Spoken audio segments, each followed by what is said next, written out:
আল্লাহ তাআলা আমার পয়গম্বরকে দাওয়াত করলেন, দাওয়াত। আপনারা আমাকে দাওয়াত করেছেন, একটি গাড়িতে করে চলে এসেছি, লোক পাঠান নাই, গোপালগঞ্জ আনতে পাঠান নাই, গাড়িও পাঠান নাই, মানুষও পাঠান নাই।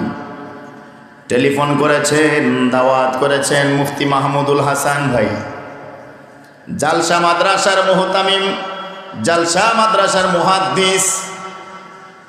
টেলিফোন করেছেন, দাওয়াত দিয়েছেন, নিজ ইচ্ছায় নিজ গাড়ি ঠিক করে চলে আসছি। কিন্তু আমার পয়গম্বরকে আমার আল্লাহ দাওয়াত করে চলে আসতে বলেন না। আমার নবীকে আমার আল্লাহ দাওয়াত করে গাড়িও পাঠিয়ে দিয়েছেন, ড্রাইভারও পাঠিয়ে দিয়েছেন। আল্লাহু আকবার বলেন। গাড়িও পাঠিয়ে দিলেন, ড্রাইভারও পাঠিয়ে দিলেন। আমার পয়গম্বরকে আল্লাহ তাআলা আনার জন্য স্পেশাল একটা গাড়ি পাঠালেন। মুরব্বী বাবাজিরা তো অবশ্যই বলতে পারবেন, বলেন তো দেখি ওই গাড়িটার নাম কি? বোরাক। ওই গাড়িটার নাম হলো বোরাক। ওই গাড়ির চালক, ওই গাড়ির ড্রাইভারের নাম কি বলতে পারবেন আপনারা?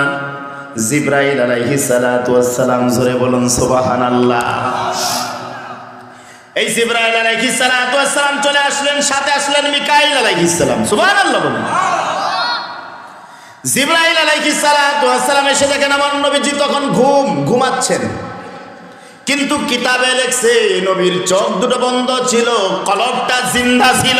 সুবহানাল্লাহ। চোখ দুটো বন্ধ ছিল, ঘুম ছিল, কিন্তু কলবি ভাবে জাগ্রত ছিলেন।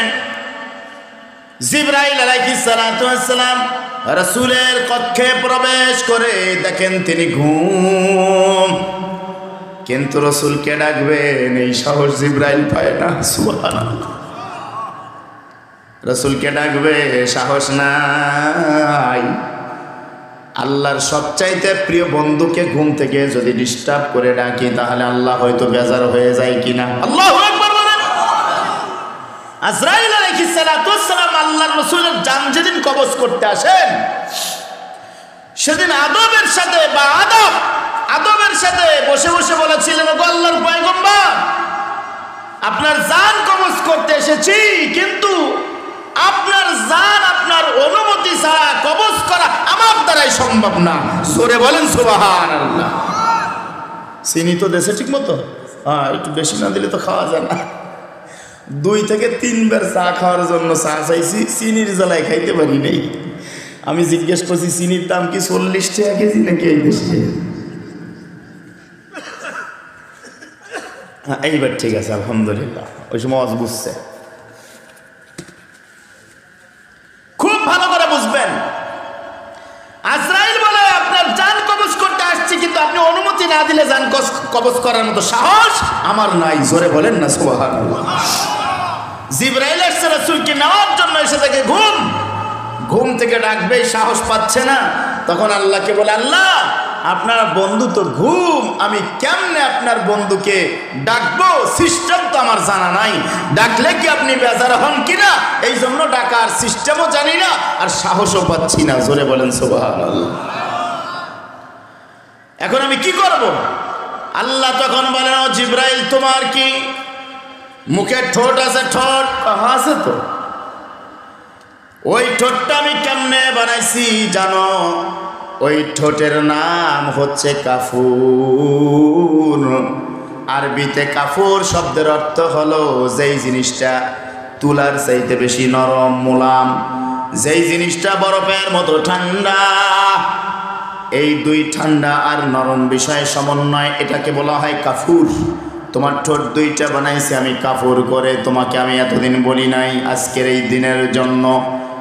জিবরাইল আলাইহিস সালাতু ওয়াস সালাম বলেন, ওগো আল্লাহ, সেটা না হয় বুঝলাম, আমার ঠোঁট তুলার চাইতে নরম, বরফের চাইতে বেশি ঠান্ডা, কিন্তু আপনার বন্ধুকে কেমনে ডাকবো সেই সিস্টেমটা আমি তো জানি না। আমি তো এটাই জানতে চাই, কেমনে ডাকবো জানাই দেন। আপনারা কি জানতে চান? সবাই চান।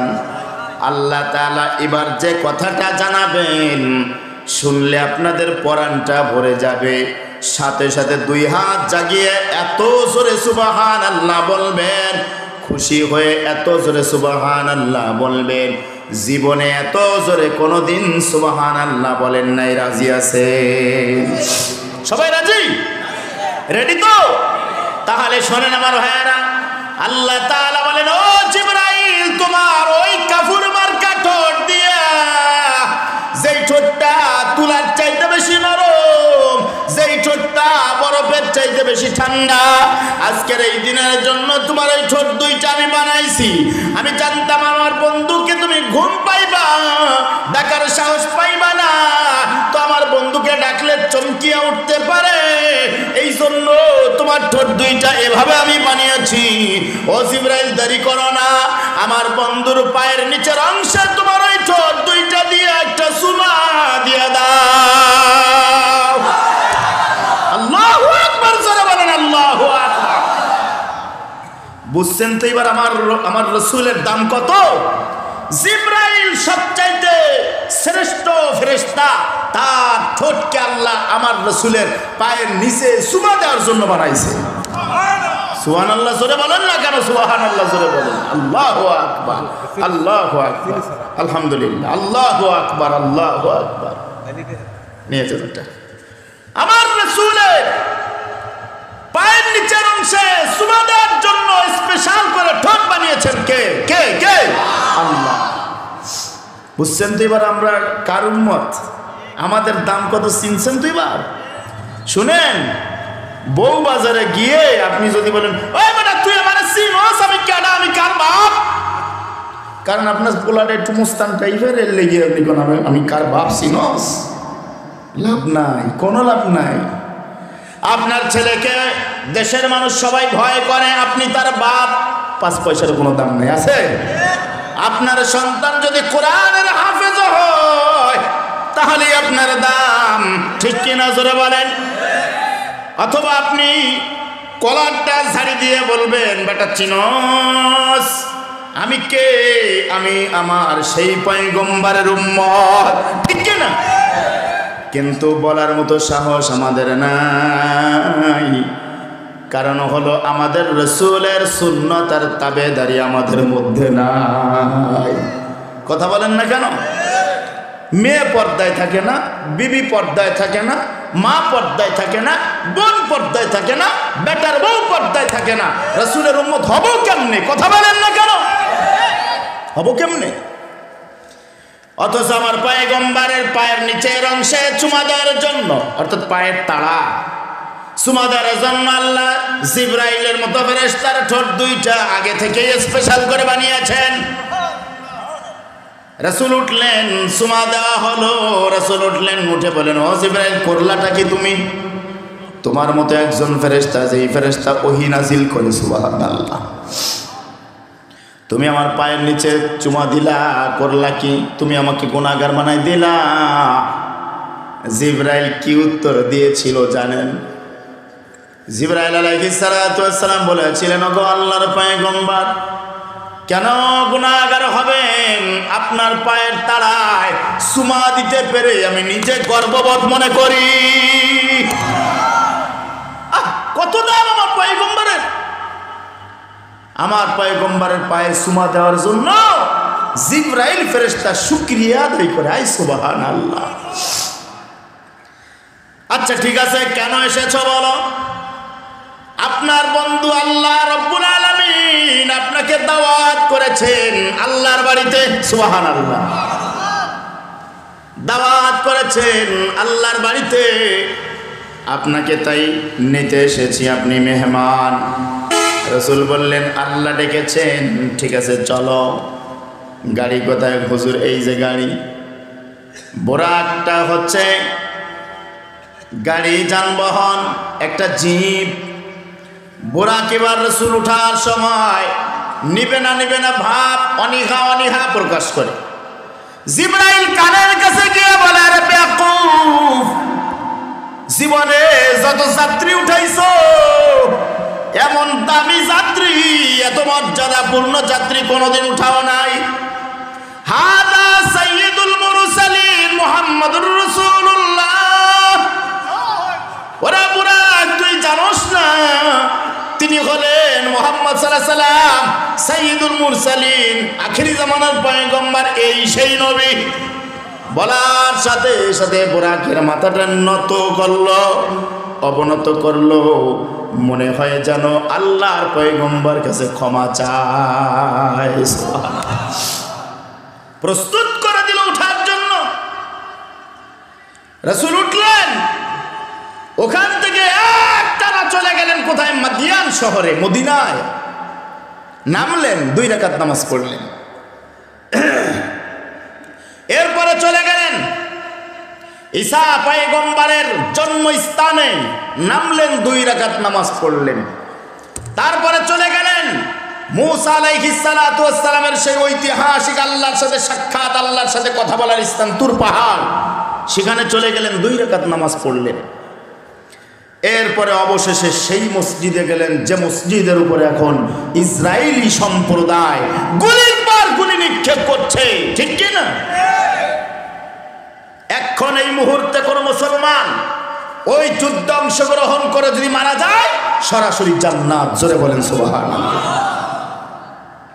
কারণ এটা কাফের মুসলমানের জিহাদ, ওইটা হচ্ছে অরিজিনাল জিহাদ। কিন্তু আমরা যে ভাই ভাই জিহাদ করি, এটা কিন্তু জিহাদ না। কথা বলেন না কেন? আমরা যে ক্ষমতার জন্য জিহাদ করি, আমরা যে পদের লোভে জিহাদ করি, এই জিহাদে গুলি খেয়ে মরলে, এই জিহাদে মার খেয়ে মরলে, এই জিহাদে নিজে মরলে অথবা কাউকে মরলে শহীদ হবে না, শহীদ হবে না। কারণ এটা হলো হিংসা প্রতিহিংসার লড়াই। কথা বলেন না কেন? আরে মুসলমান শহীদ হবে এখন ফিলিস্তিনের পক্ষে যুদ্ধ করলে। কথা বলেন না কেন? সেই দামি জায়গা জেরুজালেম, বাইতুল মুকাদ্দাসের স্থান, যেখানে আজকে যুদ্ধ চলতেছে। মুসলমান অল্প কয়েকজন মুসলমান, কিন্তু তাদের বীরত্ব দেখেন তো। আই সুবহানাল্লাহ। গত কয়েকদিন আগে আপনারা দেখেছেন, সোশ্যাল মিডিয়ায় ভাইরাল হয়েছে, ফিলিস্তিনি এক পুরুষ মিষ্টি বিতরণ করতেছে, মিষ্টি বিতরণ। জিজ্ঞেস করা হলো, এখন তো শোকাহত সবাই, মিষ্টি তো মানুষ খুশির সময় খাওয়ায়, এমন কি খুশি হয়েছ তুমি মিষ্টি খাওয়াচ্ছ? ওই ফিলিস্তিনি লোকটা বলে, আমি তো এখন অনেক খুশি, আমার মতো খুশি কেউ নাই, কারণ আমার পরিবারে আমার মেয়ে আর আমি ছাড়া কেউ বেঁচে নাই, সবাই আল্লাহর দরবারে শহীদ হয়ে গিয়েছে। আমি যে শহীদদের বাবা, শহীদের স্বামী, এই আনন্দে আমি মিষ্টি খাওয়াইতেছি। জোরে বলেন সুবহানাল্লাহ। চিন্তা করছেন ফিলিস্তিনি মুসলমানদের ঈমান কত দূর। আই সুবহানাল্লাহ। এই ফিলিস্তিন, জেরুজালেম, বাইতুল মুকাদ্দাস রাসূলকে আনা হলো। বলবো আর কিছুক্ষণ?